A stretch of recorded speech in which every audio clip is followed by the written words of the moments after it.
What's up, guys? My name is Eric Santiago, Logistics Coordinator here at Moreno Global. My name is Joshua Gracian, Logistics Coordinator. Guys, we want to invite you to come and check out our 2-day course that we have. Just like last week, we had people coming from North Carolina, South Carolina, Texas, even people from around the area. Can you give them a little breakdown of what they should expect from a 2-day course? Yeah, we're going to be going over dispatch, how to start your company, and how to stay in compliance. Guys, check us out on our social platforms. Give us a like, drop a comment, share our videos. See you on the podcast, guys. Hey, don't forget, next week, Blitz Week. We're going to teach you guys how to stay in compliance and stay safe. Be safe, guys. Dr. Moreno here, Director of Operations, Trucking Thursday. Yes, sir. It's Junior Moreno, Director of Logistics. We are Marina Moreno Global. Let's go ahead and get into it, bro. What's Let's up? give these viewers what exactly they've been wanting, which is what? What is a freight broker? They're the middleman. Just make it Simple. real plain and simple. They're the middleman. They find the shipper, they find the carrier. They're in charge of the communication through both parties. On the other end, right? Whereas like dispatch is on, they're basically in charge of communication on the inside. With From the the carrier to the broker. But Yeah. they're in charge of, the shipper, which handles more merchandise, whatever they're moving, a bigger capacity, Yeah. depending on the freight broker. So what do you want to say with that? What a lot of people are saying about brokers is they're the reason why the rates are bad. They're the reason why the loads are the way they are. Do you think that's true? Hell no. You know, I really don't. It's the carriers that set the rates. It's not the brokers, guys. Stop believing that it's the brokers that are setting the rates. It's not. It's the carriers. one thing I do want to say, bro, let's just keep it real. From our experience, this is from our experience, how we've been seeing the market, the low boards from our direct customers, from our direct brokers that we have. It's not them. It's not the customers. It's really not. It's the carriers out there that aren't actually not starting, but aren't taking transportation how it should be. They're Seriously. taking whatever they want at whatever rate. They're looking for backhauls, cheapest backhauls. If somebody moves it for $1, the broker, he's just going to say, hey, I moved it at this before. I'll wait to find somebody else. They got a little bit of wiggle room with the time. Yeah. They can play with it. So once they find it for the cheapest rate, they tend to stick to it. Then what are they going to say? That's what the market is right now, because somebody's taking it at that rate. Mm-hmm. Carriers, stop being mad at other carriers. Some of these guys take it just because they're going home, but sometimes the broker, they got to understand, it's not always going to move at that rate. Mm-mm. But that's why it's really important for carriers to, stand your ground when it really comes to it. Like in our previous video, we talked about that. Stand your ground, or just don't take the load at all. Or if you do, Don't talk to the broker and let them harass know, these hey, people. yeah. One thing I will say, is if you do plan on taking that crappy load at a crappy rate, at least let that broker know, hey man, I'll partial this. This is not dedicated. That way they can at least mark it down, because all conversations are recorded. They have to write down notes just like we do with them. And you know what? They had to mark it down. It went down as a partial. They don't want to be, they don't care if they charge a carrier, but also as a carrier, you don't want to be charged for that, right? Nobody Correct. wants to lose money, especially when you're out there spending it firsthand. Yeah. You have to spend it. So what do they expect from carriers to avoid issues like that? A lot of times a broker expects from a good carrier, let me emphasize, a good carrier, communication. They want just, a simple email, a picture, right? A Right. simple text. Hey, you know what? The driver's there on site. You know what? They're going to load them up. Hey, you know what? This is the picture. Here's a document of the BOO. Simple things that can take a carrier, a dispatcher, even yourself. If it's just you and yourself, your equipment, A minute every it time. takes a minute of your time just to One be a at a good time. carrier. But that's, again, a good carrier. What are some of these things like these brokers experience or could experience from a bad carrier? That's what the world doesn't know a lot about, or is starting to know now with how the market is. Mm-hmm. What these guys are requiring now, absurd amount of restrictions. Yeah, 1 inspections. year? They want a year of authority. They're asking for a lot, but a lot of times, a lot of carriers don't. They fail to ask, why has it got to that point where they need these requirements? Mm-hmm. Why is it so strict? Why is it so hard for me to get a good load when the good load comes out, but you still have to take the cheap one? Mm-hmm. I ask that Why question is all it the so time. hard? And it's because these I ask that carriers all the time. that make mistakes. You go in there, you either double broker or shipment. You go in there, damage something. You're always late. Whenever these brokers look you up, there's a record, your track record really, Mm-hmm. on your history on how you are with communication, appointment times, pictures. Mm-hmm. I mean, these guys know, they keep track of that because they want hassle-free carriers at the cheapest rate. Whenever they find a good one and know that those rates that this carrier is providing is higher, but we know there's less, it's hassle-free working with them. Then you start building relationships with the brokers. Hey, I will pay you more because I don't have to worry about my customer shipment. I can focus on another customer. Just like us, we got other things to do, guys. It's not just one thing, okay, I'm done for the day. We're constantly working on something. And it's tough to be just focused on one thing and let everything else go to the side. You have to proceed and move on. Pop quiz, guys. Pop quiz. If you guys just listen to what Dante just said, what is the main thing he was talking about? Communication. It just takes you a couple minutes just to communicate and actually be a great carrier, and then have a great broker help you out get these loads. If you want to be a terrible dispatcher, I get it. You know what? It's if you don't have a dispatcher, you're doing everything by yourself in the truck. You know, you're outside, you're busy, you're tying down low, securing it, all that stuff. I get it. You can't let them know that, hey, I'm on site. Hey, you know what? I'm loaded. But whenever you're done, sometimes let they the just broker get know. a little bit off track and they forget. It's honest. I mean, they're always driving. They're always either, talking to somebody on the phone, to That's stay busy. understandable. That's understandable. These guys, they expect documents. If they send you out with something, brokers, they have their job. Just like any other human being, they make mistakes. Especially on postings. If me as a carrier go and look up for a flatbed, hey, I'm picking up 30,000 pounds of, 48-foot length of pipe. And then you show up and it's different. It's something else. Documentation. Take a picture of what you saw so the broker knows, okay, hey, I made a mistake. I'm going to pay you for your time. They want to have all those documents on the bill of landing. If there's a damage, they want to know firsthand. But it's very important for these carriers, if you do not take a picture of what's going on before, hey, you picking up a product that's already damaged, take a picture, let these brokers know. That's just simple communication. It takes a second. Honestly, it's simple. One thing I want to jump back to that right quick, bro, is whenever you're going in, or let's say you're on the load board, you see a load, but you can't get it. Don't go for it.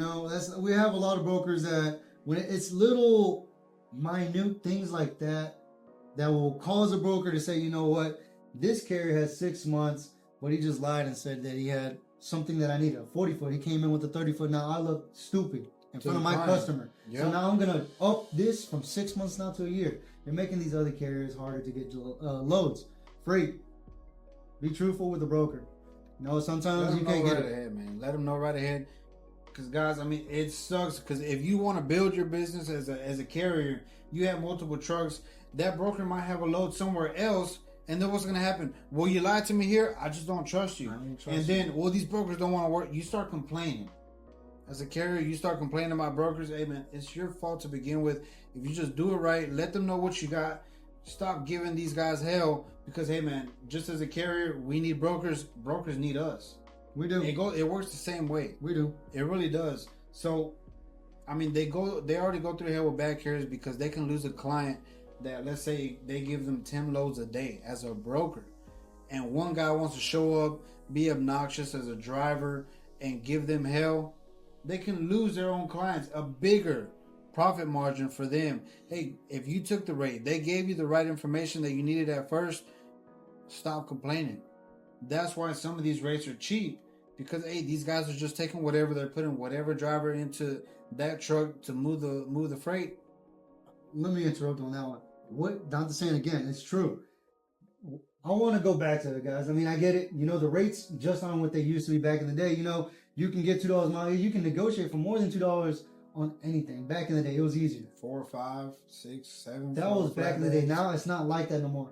If you are looking at a load and it's paying shit, it's paying crap, whatever, you don't want to take it, but it's enough space to where you can put something else.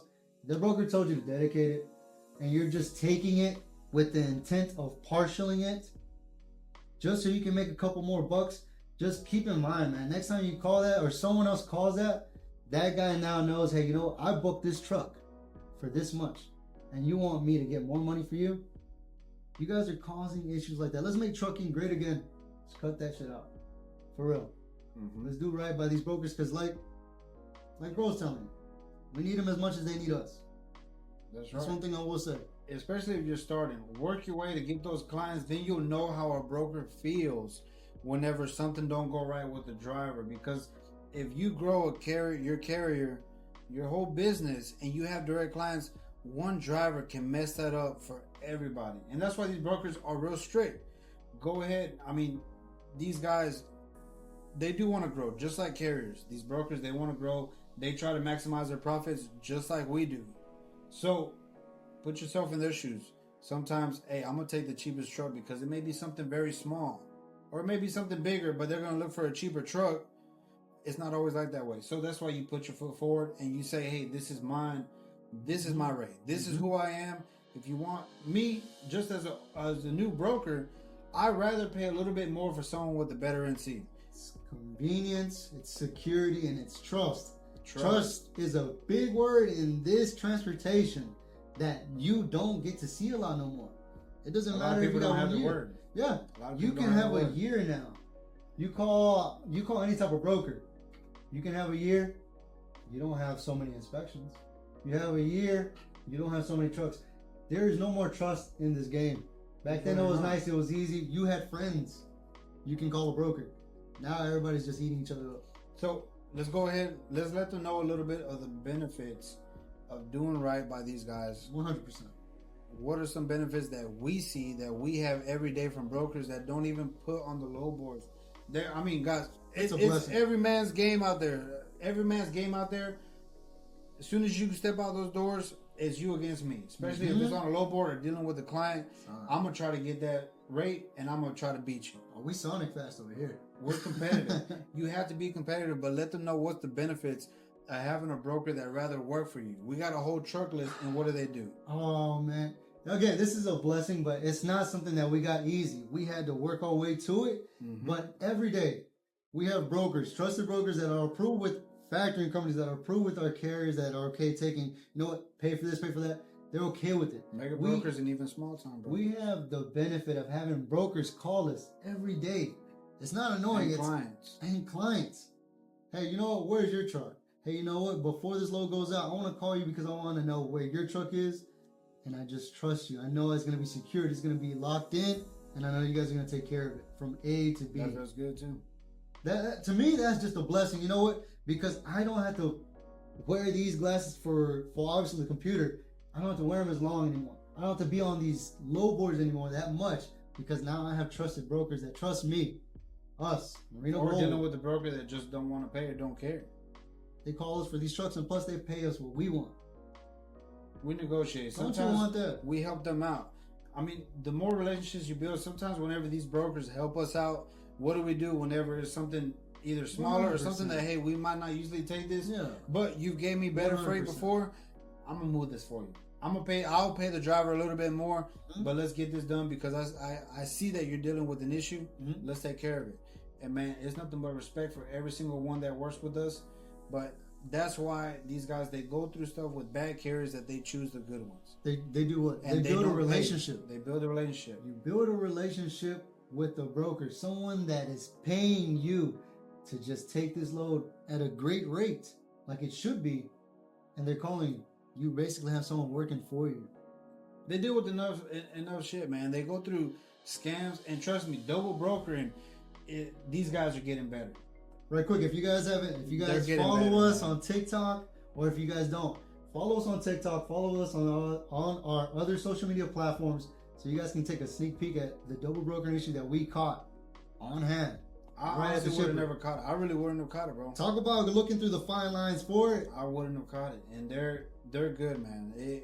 And the fact that most of these guys that double broker, if they're lying, and after you catch them lying, hey, they're gonna keep going, man. They're gonna keep going and push that lie even after you're caught. They're good. And for these brokers, man, I do feel for y'all. I hope later in the future we don't go through that, but I kind of know that we might eventually go through double brokering, somebody that's trying to scam us. But even as brokers, you know, as strict as you guys are, I just feel like maybe you guys are going to get even more strict to find out, hey, that truck that's going in, it got to have insurance. The truck that's on it, it has to go, you know, the name has to be on the side of the truck. There's too much scamming. There's too much scamming. There's a lot to transportation, guys. I will say that. And to the brokers that if there are some brokers out there, thanks for looking at the video. Please remember to like, share, subscribe to videos. But also, let us know what sorry. Sorry, man. Guys, go ahead. From the brokers, let us know other issues that you guys deal with. There's some issues that I've seen more than, I think every week I see about 3 posts. And I'll see a big company, and then I'll see a Gmail right under it, or a Yahoo, or an iCloud. I will go and call the corporation or the main phone that I'll find on Google, and I'll tell them, hey, there's this email, and there's a load posted, but it's not coming from your domain. There's an issue. Yeah, we've been scammed. We've been hacked. Guys, let them know. If you guys see that, don't book that load. Report it. Stop letting these guys get away with it. But carriers help these brokers. It's not always just brokers helping us. We got to help each other, guys. We're all in trucking. One thing I do want to say back to that topic right there, Dante, is like, you know what? To everybody that's looking at the low boards that doesn't have experience or doesn't know actually how to catch double brokering, because they are getting better. They're getting more cunning. One thing I will say is just, if it's too good to be true, don't take it. More than likely it is. It really is, man. There'll be 200 miles, $3,000. Like, hey, what is it? What is this? Or even 1,000 miles paying $4,000, $5,000. Somebody's gonna look at that and it's gonna catch somebody's eye. A bad thing, our previous video, a dispatcher, they'll just catch that number, but they won't catch all that other information. That dispatcher, he's gonna expect his check, but that carrier, he's never gonna get it because he just got scammed. Somebody else got paid for the work that carrier did. I mean, go back and watch our last video. Dispatchers know what a good dispatcher is. What a good logistics coordinator should be doing to help you prevent not getting scammed. One thing I will say, because it's a hot topic to me, because we have like a lot of responsibility not only with these carriers for our equipment, but for the carriers that we dispatch for as well. But we actually know what it's like to be on the road, so we don't want that for no one. So look at our previous video, look at our previous video, see what it is to be a good dispatcher, and go from there. Or even better, come join us on a 2-day class we'll have coming up shortly. You're gonna learn something. You'll learn something today. But guys, we want to thank you for watching this video. Like, share, subscribe on all social platforms. We need to know more issues. We gotta at least get together a bit with other people, other classes, other different types of carriers. We have to figure out certain issues so everybody can avoid it. Let's make trucking great again. For real, guys. Let's do that. That'd be a good feeling, man. If it was easier, but it's only gonna get harder if we don't work together. But our next podcast, what's it gonna be about? The next podcast. How about we make it about what our hotshot fan base has been asking us every day? Right. What is the best equipment to start in this game, in the transportation company? What equipment is the best? We're gonna put Ford, Dodge, and GM, and I'm gonna let you guys know how much we spend, maintenance, fuel efficiency, issues, common issues. Fuel efficiency. We're gonna let you know which truck makes us the most money and gives us less of a headache, and even what best combinations go with truck and trailer. There's little things that you guys need to know, but tune in until next time. This is Trucking Thursday. We are Moreno Global.